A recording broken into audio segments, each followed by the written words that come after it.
Good evening. Good evening. Right, just show you where I am at the moment.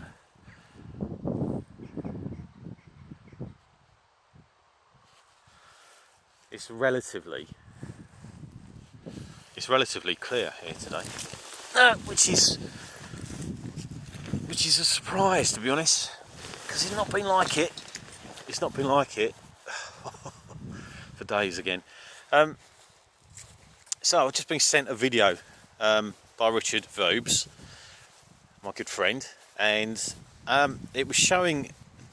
It looks like a video of German paramedics beating a woman in a lift during COVID. Absolutely disgusting behaviour. And I was just saying to Richard that their system needs to end. Richard believes that their system is ending, and I said yes, it must. It's got to. I don't understand. I really don't understand how people that are working for the government are still blind to what's going on. And I mean that in terms of education. I mean that in terms of the NHS. I mean that in terms of the Army, the Navy, the Air Force, the police. Anyone who's linked to that authority that continues to allow themselves to be coerced,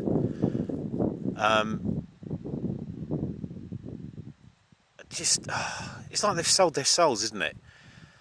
They've taken these jobs on, these roles on, the judiciary as well, I'm talking about. Judges, lawyers, solicitors, they're all there to make money.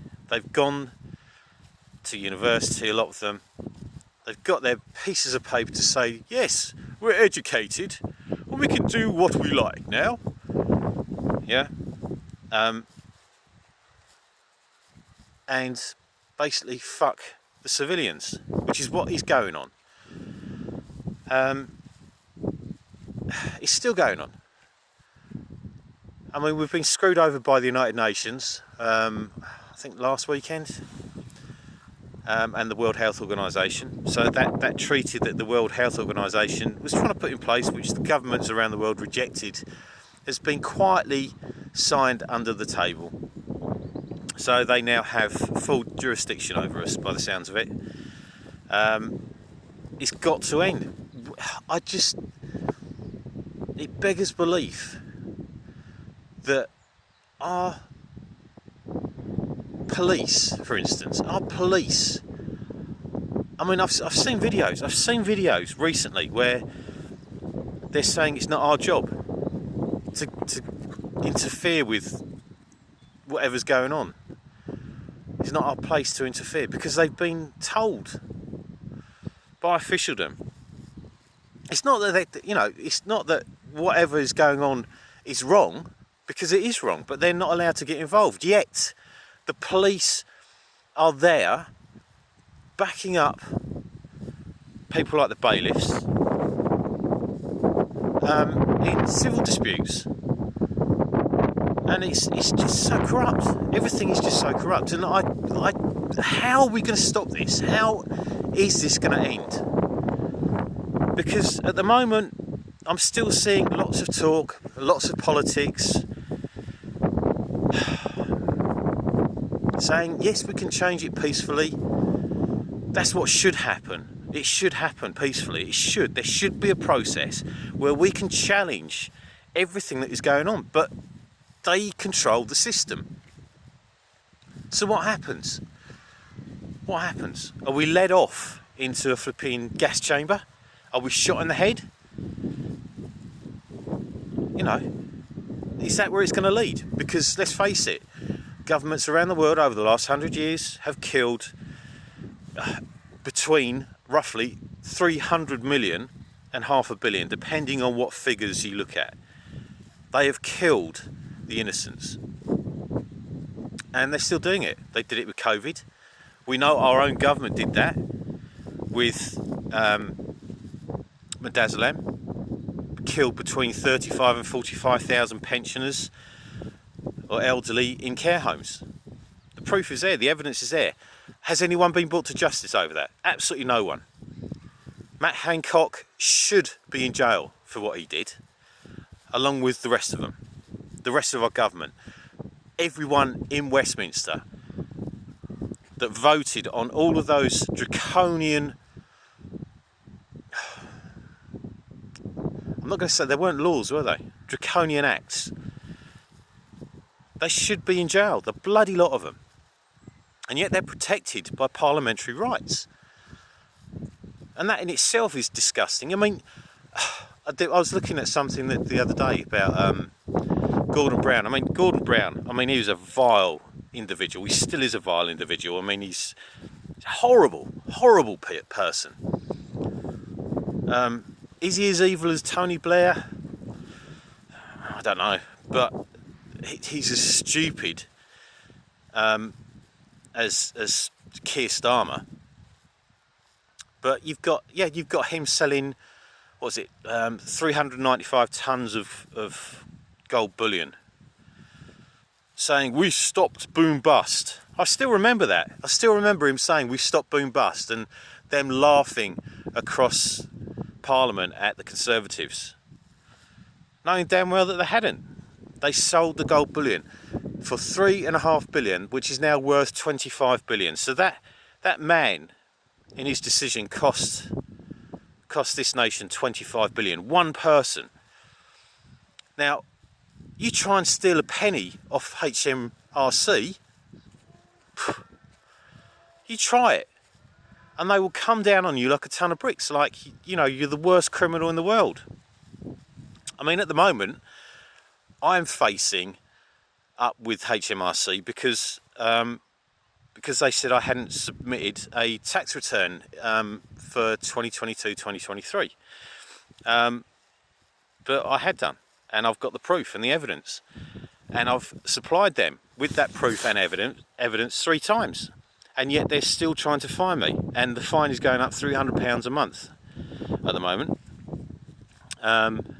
plus interest. But I've got their proof, I've got their receipt to say that was submitted on the 29th of November 2023. And then they came after me February 2024 saying it hadn't been submitted, and I've got the evidence to say it had been. Their own receipt. Save this receipt as evidence of your submission.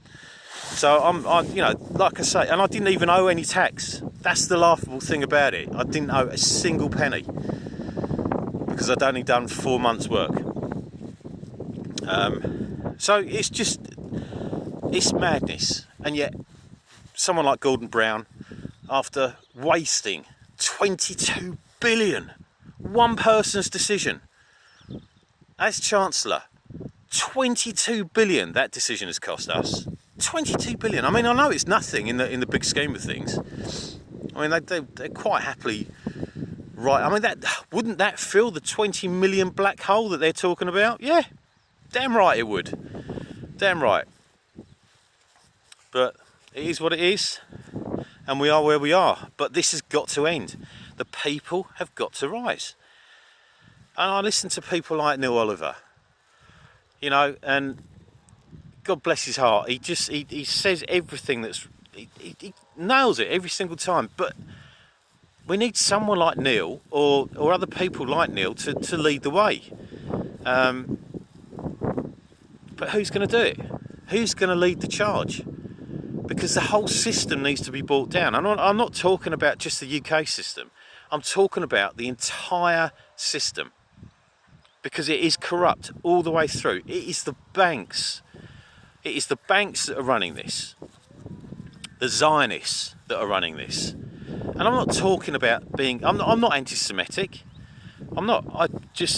You look at where Zionism has come from. It's come from the Christians. It was a Christian belief. Zionism was born of Christians. And yet, any time you mention Israel and Zionists, you are deemed anti-Semitic. And yet, you have got Jews against Zionism. and it just astounds me. You know, I mean, you look at Jeremy Corbyn as well. Jeremy Corbyn, bless him. I mean, I'm not a fan of any political party or any political leader, but I knew damn well that when he was the Labour leader, he was anti-war, he was anti-Israel. He's always been he's always been a man that stood for peace, and yet he was absolutely dragged through the coals for what he said and what he did, and he was not anti-Semitic, not at all. And yet anyone that speaks against Israel and the Zionist agenda is deemed anti-Semitic, and it's just bullshit. All of it is. There's so much ignorance in this world.